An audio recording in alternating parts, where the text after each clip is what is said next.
దేవునికి మహిమ కలుగునుగాక. దేవాది దేవునికి నా స్తుతులు స్తోత్రాలు చెల్లిస్తూ ఉన్నాను.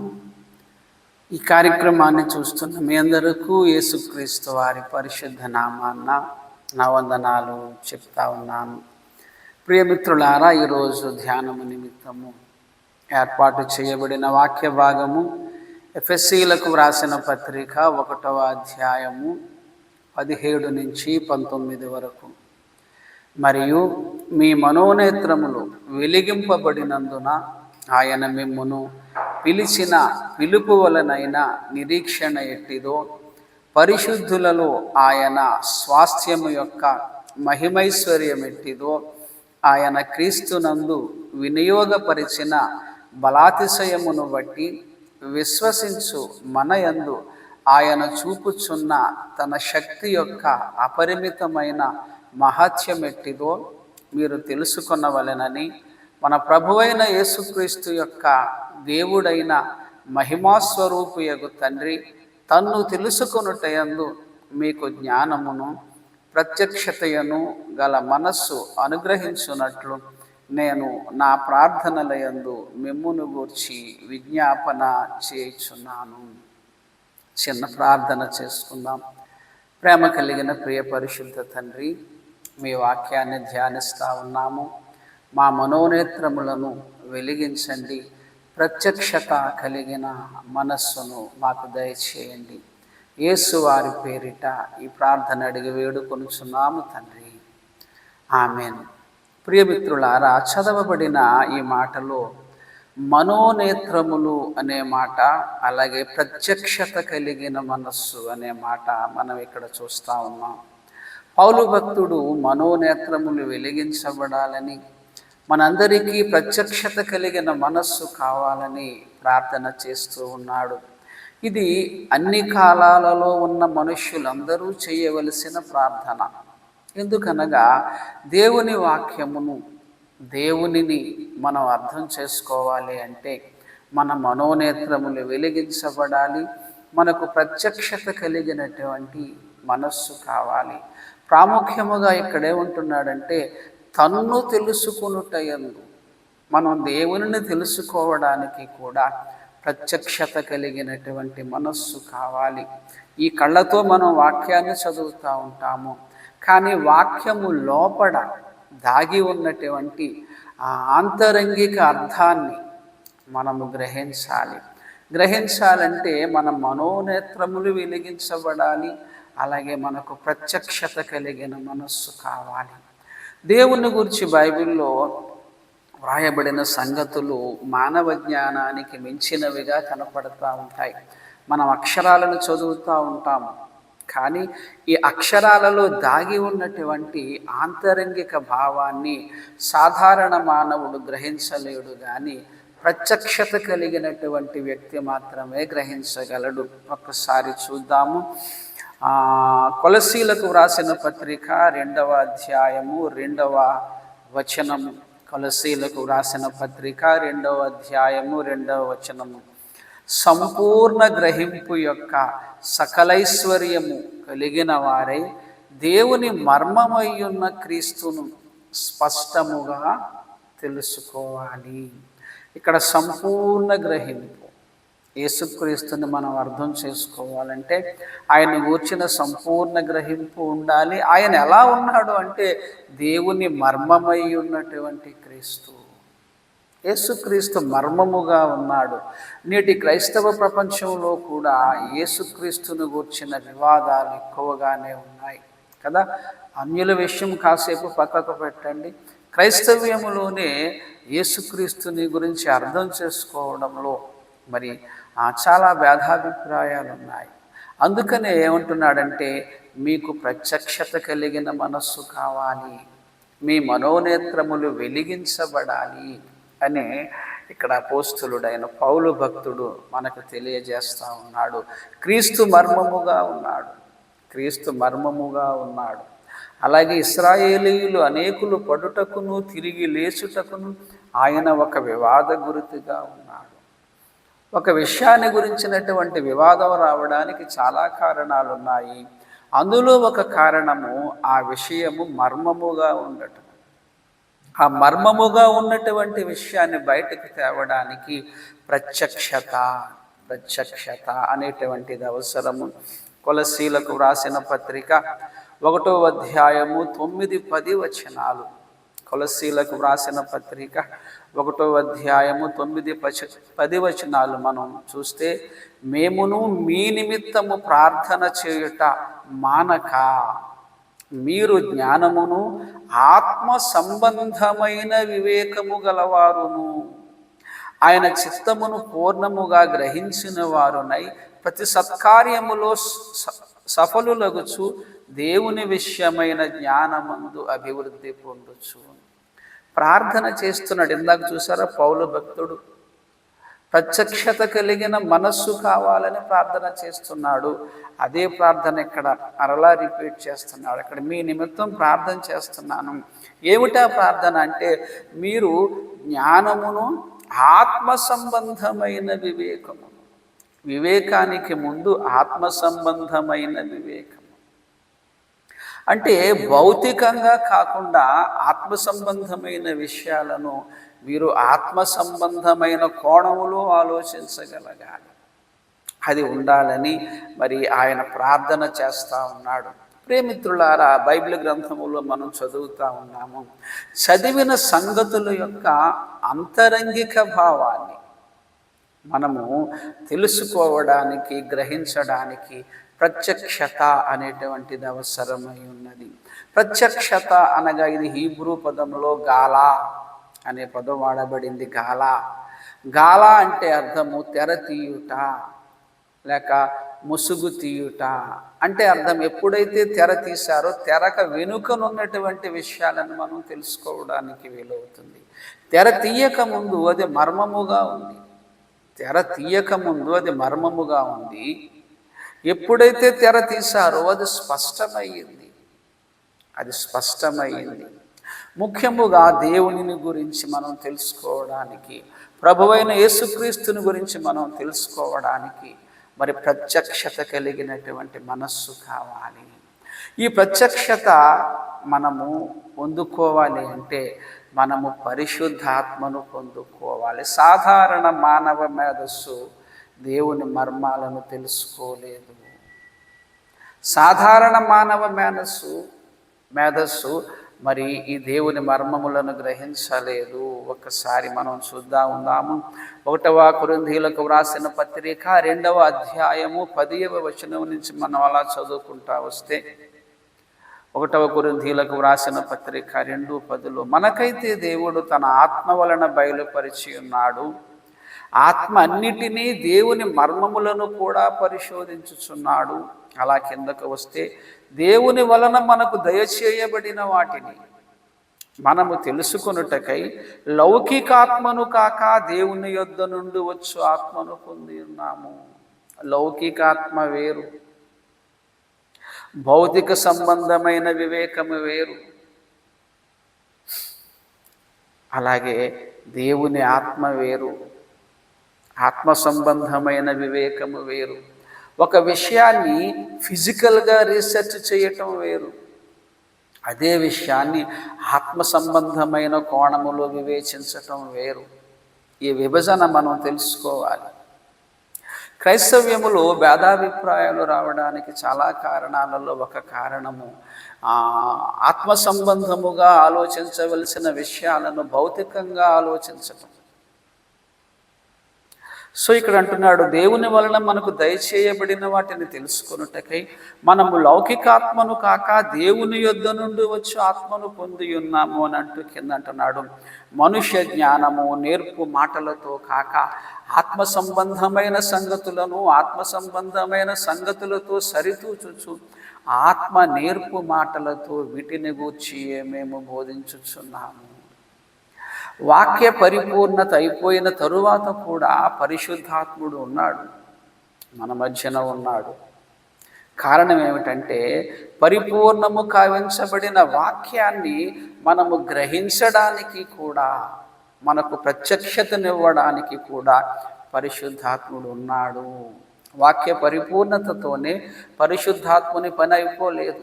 పరిపూర్ణమైనటువంటి వాక్యాన్ని మరి చదువుతున్నటువంటి వింటున్నటువంటి వారి హృదయాలలో గ్రహింపునివ్వడానికి కూడా పరిశుద్ధాత్ముడు ఉన్నాడు. అందుకే 1 కొరింథీయులకు వ్రాసిన పత్రిక 12వ అధ్యాయము 7వ వచనము, 1 కొరింథీయులకు వ్రాసిన పత్రిక 12వ అధ్యాయము 7వ వచనము, ఆయనను అందరి ప్రయోజనము కొరకు ప్రతివానికి అంటే ప్రతి క్రైస్తవునికి ఆత్మ ప్రత్యక్షత అనుగ్రహించబడుచున్నది.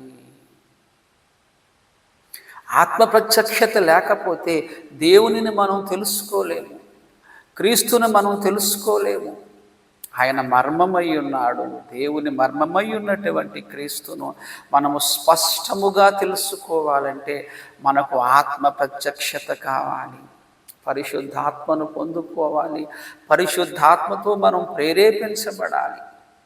అక్షరాలలో దాగి ఉన్నటువంటి ఆంతరంగిక భావాన్ని, మర్మముగా ఉన్నటువంటి సంగతులను స్పష్టముగా తెలుసుకోవడానికి మనకు ఆత్మ ప్రత్యక్షత అవసరమై ఉన్నది. లేకపోతే మన చేతుల్లో వాక్యము అపార్థమవుతుంది.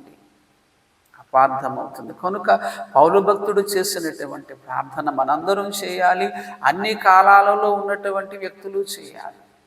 ప్రభువా, మిమ్ముని గురించి మేము తెలుసుకోవడానికి మాకు ప్రత్యక్షత కలిగిన మనస్సును దయచేయండి. ప్రత్యక్షత అంటే మర్మముగా ఉన్నటువంటి సంగతులను తండ్రి మేము సరిగా స్పష్టముగా తెలుసుకునేటట్టు సహాయము చేయండి అనే ప్రార్థన మనం ఎప్పుడు మనం చేసుకుంటూ ఉండాలి. అది మన కోసం చేయాలి, అలాగే మిగిలిన వారి కొరకు కూడా మనము ఈ విషయాన్ని గురించి ప్రార్థన చేయాలి. ప్రత్యక్షత లేకపోవటం వల్ల నేటి క్రైస్తవ ప్రపంచానికి చాలా ప్రమాదం జరుగుతూ ఉంది. సోషల్ మీడియా వచ్చిన తరువాత ఎవరు పడితే వారు వాక్యం చెప్పేయటం అనేటువంటిది, ఏది పడితే అది సమాజంలోనికి వెళ్ళిపోవటం అనేటువంటిది, వాక్య విషయంలో గందరగోళము, గలిబిలి అనేటువంటిది మనం చూస్తూ ఉన్నాము. ప్రత్యక్షత కలిగిన వారు మాత్రమే దేవుని సువార్తను ప్రకటించాలి. ఎందుకంటే వారు మాత్రమే వాక్యాన్ని సరిగా గ్రహించగలరు. కొన్ని వచనాలను మనము కాస్త ప్రత్యక్షత మనస్సుతో ఆలోచన చేస్తూ క్రీస్తుని మనం స్పష్టముగా తెలుసుకోవడానికి ప్రయత్నం చేద్దాం. ఆదికాండము 3వ అధ్యాయము 15వ వచనము, ఆదికాండము 3వ అధ్యాయము 15వ వచనము, మరియు నీకును స్త్రీకిని నీ సంతానమునకు ఆమె సంతానమునకును వైరము కలుగ చేసేదను. ఇక్కడ నీకును అంటే ఇక్కడ సర్పము, నీకును స్త్రీకి, ఇక్కడ స్త్రీ అంటే అవ్వమ్మ అన్నట్టుగా కనపడుతుంది. నీ సంతానమునకును అంటే సర్ప సంతానము, ఆమె సంతానమునకును అంటే అవ్వమ్మ సంతానమునకును అన్నట్టుగా ఇక్కడ మనకి కనపడుతుంది.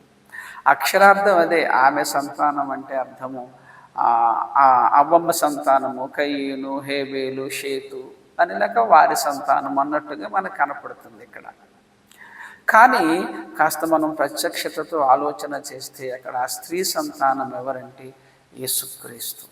ఎందుకంటే సాతానును చితకగొట్టేది యేసుక్రీస్తే. సాతాను లోకములోనికి పాప మరణాలను తీసుకొచ్చాడు.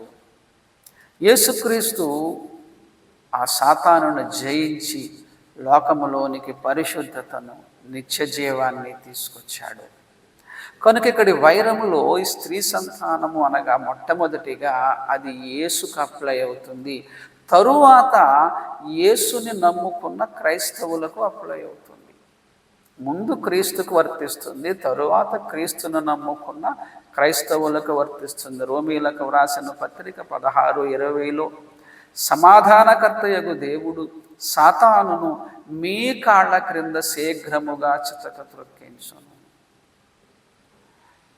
సర్ప సంతానమునకును స్త్రీ సంతానం అనగా క్రీస్తును నమ్ముకున్న క్రైస్తవులకు వైరం అనేటువంటిది వచ్చింది.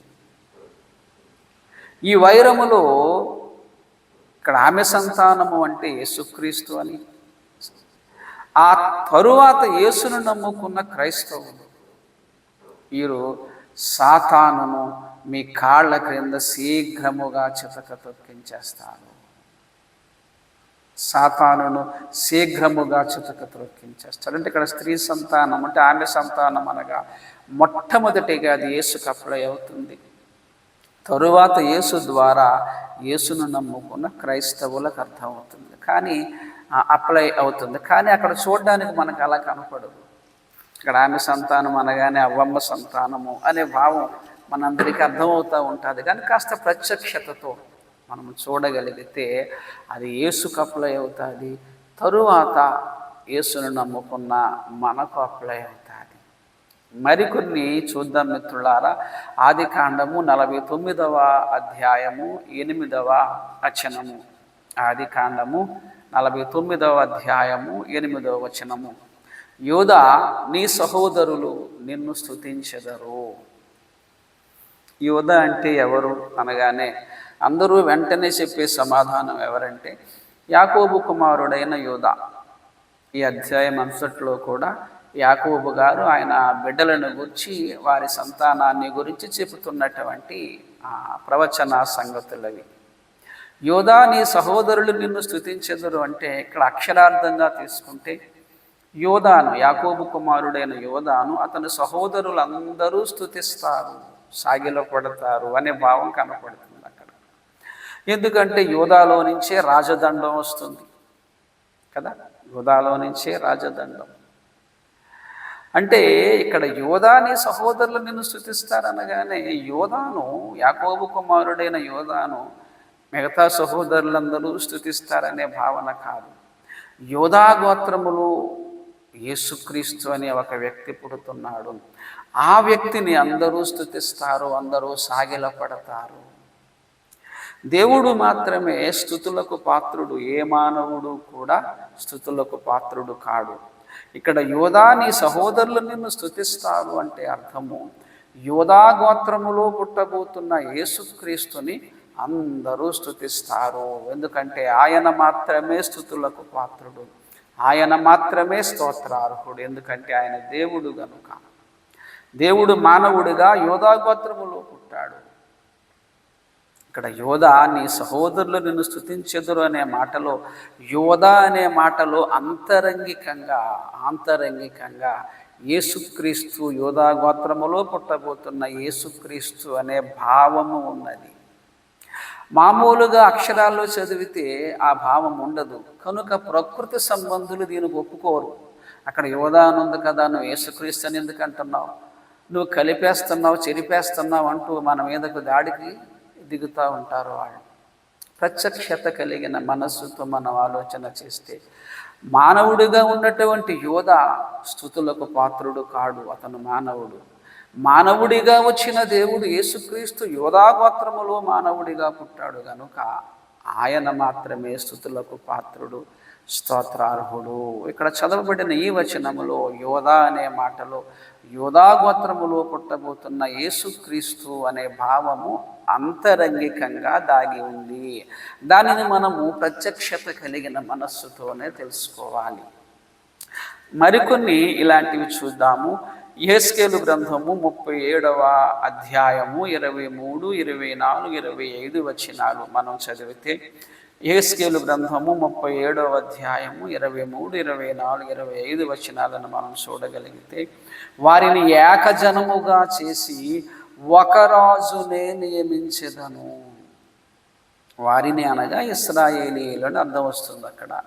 ఏకజనముగా చేసి ఒక రాజునే నియమించెదను అంటూ కిందకు వస్తూ, వారిక మీదట తమ్మును తాము అపవిత్రపరుచుకొనరు. వారిక మీదట తమ్మును తాము అపవిత్రపరుచుకొనరు. ఆ రాజుగా ఉంటున్నటువంటి ఆ కాలంలోనట వారిక మీదట తమ్మును తాము అపవిత్రపరుచుకొనరట. తాము నివసించిన చోట్లన్నిటిలో వారు మానక పాపములు ఇక చేయకుండా వారిని రక్షించి వారిని పవిత్రపరచెదను అంటూ అలా కిందకు వస్తే, నా సేవకుడైన దావీదు వారికి రాజవును, వారికందరికీ నీ కాపరి ఒక్కడే ఉండును అంటూ అలాగొస్తే కిందకు వచ్చినప్పటికీ నా సేవకుడైన దావీదు ఎల్లకాలము వారికి అధిపతి అయి ఉండును. ఇందులో మనం ఆలోచించవలసిన విషయాలు చాలా ఉన్నాయి. ఇక్కడ ఒక్క రాజునే నేను వారికి రాజుగా, ఒక్క రాజునే నేను నియమిస్తానంటున్నాడు. ఆ రాజుగా ఉన్న కాలంలో ఎవరునట తమ్మును తాము అపవిత్రపరుచుకున్నారు, అంటే ఎవరు పాపం చేయరట.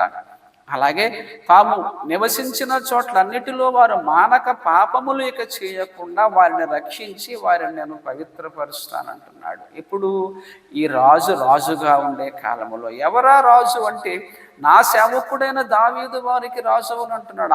ఆ రాజు ఎవరో కూడా చెప్పేశారు, దావీదు అని అంటున్నాడు. వారందరికీ కాపరి ఒక్కడే ఉండును, నా సేవకుడైన దావీదు ఎల్లకాలము వారికి అధిపతి అయి ఉండును. గమనించారా? ఈ మాట వ్రాయబడే సమయానికి దావీదు గారు లేరు, చనిపోయారు. దావీదు గారు లేరు. పోనీ దావీదు గారి కాలానికి ఏమైనా అప్లై అవుతుందా? దావీదు గారి కాలంలో ఎవరు ఏ పాపము చేయలేదా? ఎవరు ఏ పాపము చేయలేదా? వాళ్ళు పవిత్రంగా ఉన్నారా? దావీదు గారే సరిగా పవిత్రంగా లేరు. ఆ రాజే సరిగా పవిత్రంగా లేడు.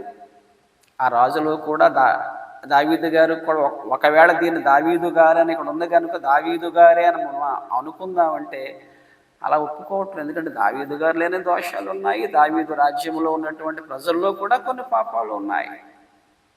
కానీ ఇక్కడ ఏమంటున్నాడు? వారిని పవిత్రపరిచేదను అంటున్నాడు, తమ్మును తాము అపవిత్రపరుచుకొనరు అంటున్నాడు. పోనీ దావీదు అనుకుందామంటే దావీదు అప్పటికి చనిపోయాడే. అలాగే నా సేవకుడైన దావీదు ఎల్లకాలము వారికి అధిపతి అయి ఉంటాడట. దావీదు గారు ఎల్లకాలము ఇశ్రాయేలీయులకి అధిపతిగా ఉన్నాడా? దావీదు గారికి వర్తించే మాట కాదన్నట్టుగా అనిపిస్తుంది. మరెవరంటే దావీదు గోత్రములో పుట్టినటువంటి యేసుకు అప్లై అయ్యే మాట ఇది. దావీదులో నుంచి యేసును చూపిస్తున్నాడు. దావీదు ఇశ్రాయేలీయులకు రాజుగా ఉన్నాడు. యేసుక్రీస్తు వారు ఇశ్రాయేలీయులకు రాజుగా ఆయన రాబోతున్నటువంటి సంగతులు ఇది. భవిష్యత్తులో ఆయన ఈ లోకాన్ని పరిపాలించబోతా ఉన్నాడు. 1000 ఏండ్ల పరిపాలనా కాలంలో. ఇది దావీదు అని పేరుంది కనుక దావీదే అనడానికి వీలు లేదు. దావీదు గోత్రములో పుట్టిన యేసుక్రీస్తు ఎల్లకాలము రాజుగా ఉంటాడు. యేసుక్రీస్తు పరిపాలనా కాలంలో పవిత్రత చోటు చేసుకుంటుంది. మామూలు దావీదు గారి యొక్క పరిపాలనలో చాలామంది అపవిత్రులుగా ఉన్నారు. దావీదు జీవితంలో కూడా కొన్ని దోషాలు ఉన్నాయి. కనుక ఇది దావీదుకు పూర్తిగా అప్లై అయ్యే మాట కాదు, దావీదుకు పాక్షికంగా అప్లై చేస్తూ పరిపూర్ణముగా యేసుకు అన్వయింప చేయబడే మాట. ఆ విషయాన్ని మనం గ్రహించి, ఇక్కడ దావీదు అని ఉంది కదా, నువ్వు యేసుని ఎందుకు అంటున్నావు? ఇందాక యోధా అని ఉంది కదా, నువ్వు యేసుని ఎలా అంటున్నావు? అక్కడ స్త్రీ సంతానం అని ఉంటే అవ్వమ్మ సంతానమే కదా, నువ్వు యేసుని ఎలా అంటున్నావు అని చాలామంది ప్రశ్నిస్తారు ప్రకృతి సంబంధులు. కానీ ప్రియామిత్రులారా, ప్రత్యక్షత కలిగినటువంటి మనస్సు, పరిశుద్ధాత్మను పొందుకున్నటువంటి వారికి యేసుక్రీస్తు స్పష్టముగా కనపడతాడు. ఈ యెహెజ్కేలు గ్రంథము 37వ అధ్యాయము 23 నుంచి 25లో చెప్పబడుతున్న మాటలు అక్కడ దావీదును ఉన్నా సరే అది దావీదుకు కాదు కానీ, దావీదుకు పరిపూర్ణంగా కాదు కానీ, దావీదు గోత్రములో పుట్టినటువంటి యేసుకు అప్లై అయ్యే మాట అది మనం గమనించాలి. అలాగే చూడండి, అపోస్తుల కార్యములు 13వ అధ్యాయం 22వ వచనం. అపోస్తుల కార్యములు 13వ అధ్యాయం 22. యెషయా కుమారుడగు దావీదును కనుగొంటిని, అతడు నా ఇష్టానుసారుడైన మనుష్యుడు, అతడు నా ఉద్దేశములన్నీ నెరవేర్చునని చెప్పి అతనిని గూర్చి సాక్ష్యం ఇచ్చాను అని అంటూ అతని సంతానము నుండి రక్షకుడగు యేసును పుట్టించాను. దావీదుని గురించి చెబుతూ దావీదు సంతానములో యేసు పుట్టాడు. ఇక్కడ ఏమంటున్నాడు? నా ఇష్టానుసారుడైన మనుష్యుడు అంటూ అతడు నా ఉద్దేశములన్నీ నెరవేర్చేస్తాడట. ఎవరు? మామూలు దావీదా? దేవుని ఉద్దేశాలన్నీ కూడా మొత్తం అంతా ఫుల్ఫిల్ చేసేసాడా? చేయుటకు నువ్వు నాకు ఇచ్చిన పనంతా నేను చేసేసానని దావీదు చెప్పేశాడా? వ్రాయబడిన ఈ మాట దావీదుకు పాక్షికంగా అప్లై అవుతుంది. దావీదు భక్తిపరుడే, కానీ ఇది పరిపూర్ణంగా అప్లై అయ్యేది ఎవరికంటే యేసుకు అప్లై అవుతుంది. ఎందుకంటే యేసు దేవుని ఉద్దేశాలన్నీ నెరవేర్చిస్తాడు. పరిపూర్ణమైన పరిశుద్ధుడు, ఆయనకే మహిమ కలుగునుగాక. ఈయన నా ప్రియకుమారుడు, ఈయన యందు నేను ఆనందించుచున్నాను. ఎందుకంటే నా ఉద్దేశాలన్నీ పర్ఫెక్ట్గా 100% నెరవేర్చినటువంటి ఆయన ప్రభువైన యేసుక్రీస్తు వారు. చేయుటకు నీవు నాకు ఇచ్చిన పని అంతయు నెరవేర్చేస్తాను. ఎక్కడా కూడా 0.001% కూడా నేను తప్పిపోలేదు. 100% పరిపూర్ణమైన పరిశుద్ధత మన యేసులో చూస్తాము. దావీదు దేవునికి ఇష్టానుసారుడైనటువంటి వ్యక్తే, కానీ ఆయనలో కూడా కొన్ని తప్పిదాలు కనపడుతున్నాయి. అనేక సార్లు దేవుడు గద్దించాడు దావీదుని, మనకు తెలుసా సంగతి. ఇక్కడ నా ఉద్దేశములన్నీ నెరవేర్చును అనేటువంటి మాట దావీదుకు పాక్షికంగాను, యేసుక్రీస్తుకి పరిపూర్ణముగాను అప్లై అవుతుంది. పరిపూర్ణముగాను అప్లై అవుతుంది. అంటే యేసుక్రీస్తు యొక్క పరిపూర్ణతను పాక్షికంగా మనం దావీదులో చూడగలం, పాక్షికంగా చూడగలం. యేసుక్రీస్తు యొక్క పరిపూర్ణతను పాక్షికంగా మనం మోషేలో చూడగలం. ఒకసారి మీకు అది కూడా చదివి వినిపిస్తాను. సంఖ్యాకాండము 12వ అధ్యాయము 7వ వచనములో మోషే నా ఇల్లంతటిలో నమ్మకమైన వాడు అని ఉంది. అలాగే ఇదే సంఖ్యాకాండము ఇదే 12:3లో పైన మనం చూడగలిగితే మోషే భూమి మీద ఉన్న వారందరిలో మిక్కిలి సాత్వికుడు నమ్మకమైనటువంటి వాడు మోషే కదా. బాగానే ఉంది, దీన్నేమి మనం తప్పనలేము, కాదనలేము, అనకూడదు కూడా. కానీ ఒక్కసారి హెబ్రీలకు వ్రాసిన పత్రిక 3వ అధ్యాయము 2, 4, 5 వచనాలు. హెబ్రీలకు వ్రాసిన పత్రిక 3వ అధ్యాయం 2 నుంచి అలా చదువుకుంటా వస్తే, దేవుని ఇల్లంతటిలో మోషే అట దేవుని ఇల్లంతటిలో నమ్మకముగా ఉండినట్లు ఈయన కూడా, యేసు కూడా తను నియమించిన వారికి నమ్మకముగా ఉండేను. మోషే అలా అయితే నమ్మకంగా ఉన్నాడో యేసు కూడా అలాగే నమ్మకంగా ఉన్నాడు. అలా అనగానే ఇద్దరు సమానమని అందామా? ఆ నమ్మకత్వములో ఇద్దరు సమానమే అందామా? కింద చూడండి, ఈయన మోషే కంటే ఎక్కువ మహిమకు అర్హుడుగా ఎంచబడెను. ఇద్దరు సమానమైతే మరి ఈయన మోషే కంటే ఎక్కువ మహిమకు ఎలా అర్హుడవుతాడు? మోషే నమ్మకమైన వాడే, యేసు కూడా నమ్మకమైన వాడే. మోషే సాత్వికుడే, యేసు సాత్వికుడే. ఇద్దరు సమానము అని మనం అనుకోవడానికి వీలు లేదు. దేవుడు నాయకత్వము వహించమంటే మోషే తప్పించుకోవడానికి ప్రయత్నం చేశాడు. మాట్లాడమంటే బండను కొట్టాడు. అలాగే అక్కడక్కడ కొంచెం చికాకు పడ్డాడు, ఇసుకుపడ్డాడు. యేసుక్రీస్తు జీవితంలో ఉందండి అలాగే ఎప్పుడైనా? పరిపూర్ణముగా విధేయుడైపోయాడు తండ్రికి. ఎన్ని కష్టాలు వచ్చినా, ఎన్ని అవమానాలు వచ్చినా, ఎన్ని బాధలు వచ్చినా తండ్రికి పరిపూర్ణంగా విధేయుడయ్యాడు. మోషే కూడా విధేయుడయ్యాడు, కానీ యేసుక్రీస్తుతో సమానమైన విధేయత కాదు, యేసుక్రీస్తుతో సమానమైన నమ్మకత్వము కాదు. నమ్మకత్వములో, సాత్వికములో పరిపూర్ణతను మనం చూడాలంటే యేసుక్రీస్తును చూడాలి. పాక్షికంగా చూడాలంటే మోషేను మనం చూడాలి. కింద చూడండి 5వ వచనం చూడండి. ముందు చెప్పబోవు సంగతులకు సాక్ష్యార్థముగా మోషే పరిచారకుడై ఉండి దేవుని ఇల్లంతటిలో నమ్మకముగా ఉండెను. అయితే క్రీస్తు కుమారుడై ఉండి ఆయన ఇంటి మీద నమ్మకముగా ఉన్నాడు. ఇద్దరు హోదాలు ఒకేలా లేవు. మోషే పరిచారకుడు, యేసు కుమారుడు. కుమారుడంటే వారసుడు, సమానుడు.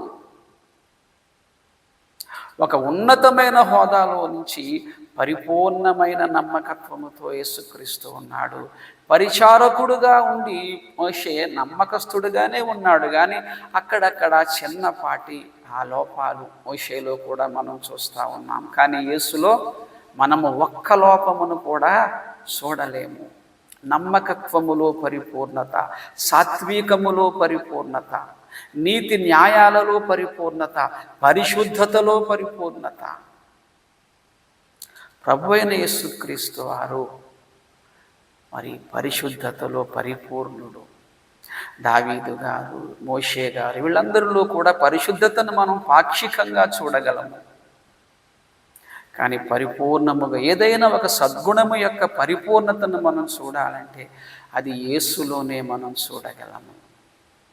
మోషే నమ్మకమైన వాడే, యేసు నమ్మకమైన వాడే. కానీ ఇద్దరి నమ్మకత్వములో చాలా తేడా ఉంది, చాలా తేడా ఉంది. అలాగే చూడంటే ప్రత్యక్షతతో యేసును మనం చూడటం. మోషేలో సాత్వికం ఉన్నది, మోషేలో నమ్మకత్వం ఉన్నది, పాక్షికముగా ఉన్నది. అది పరిపూర్ణముగా యేసులో కనపడుచున్నది, యేసులో కనపడుచున్నది. అలాగే చూడండి, మరికొన్ని మాటలు మనం చూద్దాం మిత్రులారా. యోహాను సువార్త 14వ అధ్యాయము 12వ వచనములో, అంటే ప్రత్యక్షత, మనస్సుతో యేసును మనం తెలుసుకోవటం, ఆయన గొప్పతనాన్ని మనం తెలుసుకోవటము, ఆయన పరిశుద్ధతను, ఆయన సాత్వికాన్ని, ఆయన సద్గుణాలను మనం తెలుసుకోవటము. ఒక మానవునితో కంపేర్ చేయబడినంత మాత్రాన మానవునితో సమానుడు యేసు అని చెప్పడానికి వీలు లేదు. ఇంకా ఇక్కడ ఉంది కదా, క్రీస్తు ఆయన పరిచారకుడై ఉండి నమ్మకస్తుడుగా ఉన్నాడు, ఈయన కుమారుడై ఉండి నమ్మకముగా ఉన్నాడు. హోదాలో తేడా, నమ్మకత్వములో తేడా ఉంది. మోషే నమ్మకత్వము కంటే గొప్ప నమ్మకత్వము యేసుక్రీస్తు నమ్మకత్వం. అలాగే చూడండి, యోహాను సువార్త 14వ అధ్యాయము 12వ వచనము, నేను చేయ క్రియలు నా యందు విశ్వాసముంచువాడును చేయును, వాటికంటే మరి గొప్పవి అతడు చేయునని నిశ్చయముగా చెప్పుచున్నాను. నా యందు విశ్వాసముంచువాడు నేను చేసే క్రియలు చేస్తాడు, నాకన్నా గొప్ప క్రియలు చేస్తాడు అతను. అద్భుతాలు, సూచక క్రియలు, లేకపోతే ఇంకేదైనా సరే, సువార్త ఏదైనా సరే నాకన్నా గొప్పవి చేస్తాడనగానే అతడు నాకన్నా గొప్పవాడనే భావన కాదు. ఈ మాట యొక్క ఆంతరంగిక భావం ఏమిటంటే, నేను చేయు క్రియలు నా యందు విశ్వాసముంచువాడు చేయను, వాటికంటే మరి గొప్పవి నేను అతని చేత చేయిస్తాను. అది అందులో ఆంతరంగికంగా దాగి ఉన్న భావం. ఎందుకంటే యేసు శిష్యులు ఏమి చేసినా అది యేసునామాన్నే చేశారు, యేసు ఇచ్చిన శక్తితోనే చేశారు. వాళ్ళు నాకన్నా గొప్పవి మీరు చేస్తారనగానే నాకన్నా మీరు గొప్పవాళ్ళు అనే భావన కాదు. నాకన్నా గొప్ప కార్యాలు, నేను ఇప్పుడు మీతో ఉన్నప్పుడు చేసిన గొప్ప కార్యాల కన్నా ఇంతకన్నా గొప్ప కార్యాలు నేను మీతో చేయిస్తాను. అది అర్థం. ఆంతరంగిక భావాన్ని మనం ఎరిగిన వారమై ఉండాలి ప్రియమిత్రులారా. అందుకే ప్రత్యక్షత కలిగిన మనస్సుతో మనము వాక్యమును ధ్యానించాలి. ఈ ప్రత్యక్షత కలిగిన మనస్సు పరిశుద్ధాత్మ వలన మనకు లభిస్తుంది. అందుకే ప్రత్యక్షత కొరకు మనం ఎప్పటికప్పుడు ప్రార్థన చేసుకుంటూ ఉండాలి. అలాగే చివరిగా హెబ్రీయులకు వ్రాసిన పత్రిక 5వ అధ్యాయము 7వ వచనము. హెబ్రీయులకు వ్రాసిన పత్రిక 5:7, తన్ను మరణము నుండి రక్షింపగలవానికి ప్రార్థనలను యాచనలను సమర్పించి భయభక్తులు కలిగి ఉన్నందున ఆయన అంగీకరింపబడెను. చాలామంది అన్యుల చేతిలో, కొద్దిమంది క్రైస్తవుల చేతిలో కూడా అపార్థము కాబడుతున్నటువంటి రెఫరెన్స్ ఇది. ఈ వచనాన్ని చూపించి చాలామంది యేసుక్రీస్తు శిలువ మరణాన్ని తప్పించుకోవడానికి ప్రయత్నం చేశాడు అని వ్యాఖ్యానిస్తూ ఉన్నారు. మరి కొద్దిమంది అయితే ఈయన కూడా మరి మానవుడిగా వచ్చాడు కనుక మరి ఈయన కూడా మరణం నుంచి తప్పించుకోవడానికి ప్రార్థన చేశాడు అని కొద్దిమంది అయితే ఇంకా ఘోరమైన వ్యాఖ్యానాలు ఈ వచనాన్ని బట్టి చేస్తూ ఉన్నాయి. దీన్ని బట్టి చాలామంది అన్యులు కూడా ఈయనే రక్షకుడైతే ఈయనకొక రక్షకుడు ఉంటాడా అంటూ రకరకాల ప్రశ్నలు వేస్తూ ఉన్నారు. దానికి గల కారణం ఏమిటంటే ప్రత్యక్షత లేకపోవటం. అసలు ఆ మరణం ఎవరికి వస్తుంది? మరణం ఎవరికి వస్తుంది? పాపము వలన వచ్చు జీతము మరణము. యేసు పరిశుద్ధుడు కదా, ఆయన పరిపూర్ణమైన పరిశుద్ధుడు కదా, మరి ఆయనకు మరణం ఎందుకు వస్తుంది? అంటే మన పాప శిక్ష ఆయన భరిస్తున్నాడు కనుక ఆయనకు మరణం వస్తుంది కదా. Okay, right. నౌ ఇప్పుడు నన్ను మరణము నుంచి విడిపించగలవానికంటే మనలను మరణము నుంచి విడిపించగలవానికి, అది దాని అర్థం. అక్కడ తన్ను అని ఉందంటే అర్థము అక్కడ ఆయనను అని తీసుకోవడానికి వీలు లేదు. మన పక్షముగా మన శిక్షను ఆయనే భరిస్తున్నాడు కనుక మనలను మరణము నుంచి విడిపించాలని తండ్రికి ఆయన ప్రార్థన చేస్తున్నాడు. అది అర్థం అక్కడ. ఇది హెబ్రీయులకు రాసిన పత్రిక 7వ అధ్యాయం 25వ వచనము. ఈయన తన ద్వారా దేవుని యొద్దకు వచ్చి వారి పక్షమున, హెబ్రీ 7:25. ఈయన తన ద్వారా దేవుని యొద్దకు వచ్చువారి పక్షమున విజ్ఞాపనము చేయుచు నిరంతరము జీవించుచున్నాడు. మన పక్షమున విజ్ఞాపన చేస్తున్నాడు. తన్ను మరణము నుంచి రక్షింపగలవానికి అంటే అర్థము మానవులను మరణము నుంచి విడిపించగలవానికి. అంటే ఆయన చేసే ప్రార్థన మనలను మరణము నుంచి విడిపించడానికి. ఆయన పునరుద్ధానుడైతేనే తప్ప మనకు పాప విమోచన ఉండదు, మనకి పరిపూర్ణమైన పాప విమోచన ఉండదు. అందుకనే మన పక్షాన మన కొరకు ఆయన విజ్ఞప్తి చేస్తున్నాడు. ప్రార్థన చేసేది మన కొరకే. అక్కడ తన్ను అని ఉంది కదా, తన్ను అని అంటే ఆయన కొరకే కదా. అక్షరార్థం మనకు అదే కనపడుతుంది. అందులో ఆంతరంగిక భావమును మనం గ్రహించగలిగితే, హెబ్రీయులకు రాసిన పత్రిక అంతా యాజకత్వము, యేసును ఒక యాజకుడిగా చూపించే ప్రయత్నం చేశాడు హెబ్రీ గ్రంథకర్త. యాజకుడు అనగా మిగిలిన వారి పక్షాన దేవునికి మధ్యవర్తి అయి ఉంటాడు. తన్ను మరణము నుంచి విడిపించు అంటున్నాడంటే అర్థము మన పక్షాన ఆయన ప్రార్థన చేస్తున్నాడు. అంటే మనలను మరణము నుంచి విడిపించడానికి. యేసు మరణమైపోయి పునరుద్ధానుడైతేనే తప్ప మానవునికి సంపూర్ణ విమోచన కలగదు. సో మానవులకు సంపూర్ణమైన పాప విమోచన కలగడానికి మన గురించి చేస్తున్న ప్రార్థన అది. ఆయన పాపము లేనివాడు, ఆయన పరిశుద్ధుడు, ఆయనకు మరణం రాదు. కానీ మన పాప శిక్ష ఆయన భుజాన వేసుకున్నాడు కనుక మరణం వచ్చింది. నన్ను మరణము నుంచి విడిపించు అంటున్నాడంటే మనలను మరణము నుంచి విడిపించాలని. ఆంతరంగిక భావాన్ని మనం గ్రహించాలి. ప్రియ మిత్రులారా, యేసును స్పష్టముగా మనం తెలుసుకోవాలంటే మరి అక్షరాలలో దాగి ఉన్నటువంటి భావాన్ని మనం గ్రహించగలగాలి. విచారకరమైన విషయం ఏమిటంటే యేసుక్రీస్తు ఈ కాలంలో అనేకులైన క్రైస్తవులకు సరిగా అర్థం అవటం లేదు. యేసును దేవుడు కాదనే క్రైస్తవుల సంఖ్య చాలా పెరుగుతూ ఉంది. యేసు ఒక చిన్న దేవుడు, రెండవ దేవుడు అనే క్రైస్తవుల సంఖ్య పెరుగుతూ ఉంది. యేసుని పూజించకూడదు, ప్రార్థించకూడదు అనేవారి సంఖ్య పెరుగుతూ ఉంది. యేసుక్రీస్తు నిత్యుడు కాదు, ఆయన పుట్టాడు అనేవారి సంఖ్య పెరుగుతూ ఉంది. యేసుక్రీస్తు దైవత్వాన్ని తగ్గించే క్రైస్తవుల సంఖ్య పెరుగుతూ ఉంది. విచారకరమైన విషయం. ఆయన కూడా శిలువ మరణాన్ని తప్పించుకోవాలని చూశాడు అని చాలామంది అంటున్నారు. కారణం ఏమిటంటే ఆ మాటల యొక్క ఆంతరంగిక భావాన్ని వారు గ్రహించలేకపోవటము. దానికి గల కారణము వారికి ప్రత్యక్షత లేకపోవటము. ఆ ప్రత్యక్షత లేకపోవడానికి గల కారణము వారు ఆత్మలేని వారుగా ఉండటము. యోధా వ్రాసిన పత్రికలో వారు ఆత్మలేని వారై ఉండి భేదములు కలిగించుచున్నారు. ఆత్మకార్యాలన్నీ ఈ కాలంలో ఏమీ ఉండవు. బైబిల్లో ఇప్పుడు మర్మమేమీ లేదు, అంతా స్పష్టంగానే ఉంది. మామూలుగా మనం చదివితే వచ్చేస్తుంది, పరిశుద్ధాత్మ ప్రేరణ అవసరం లేదు. ఇలాంటి భిన్నమైన బోధనల వలననే మరి యేసుక్రీస్తు వారి చేతిలో అపార్థమవుతా ఉన్నాడు. ప్రియదేవుని సంగమా, దేవుని మర్మమయ్యున్న క్రీస్తును మనం పరిపూర్ణముగా తెలుసుకోవాలంటే మనోనేత్రములు వెలిగించబడాలి, ప్రత్యక్షత కలిగిన మనస్సు కావాలి. దానికి మానవ శక్తి చాలదు. పరిశుద్ధాత్ముడు మన హృదయాలను ప్రేరేపించాలి, వెలిగించాలి, హృదయాన్ని తెరవాలి. అప్పుడే చదవబడిన మాటల యొక్క అంతరార్థాన్ని గ్రహించి క్రీస్తును స్పష్టముగా అర్థము చేసుకొని ఆ పరలోకం వెళ్ళడానికి వీలవుతుంది. ప్రత్యక్షత కలిగిన మనస్సు కొరకు మనందరము ప్రార్థన చేద్దాం. ప్రేమ కలిగిన ప్రియ పరిశుద్ధ తండ్రి, అపారమైన అనంతమైన మీ జ్ఞానము గొప్పదయ నాయనా.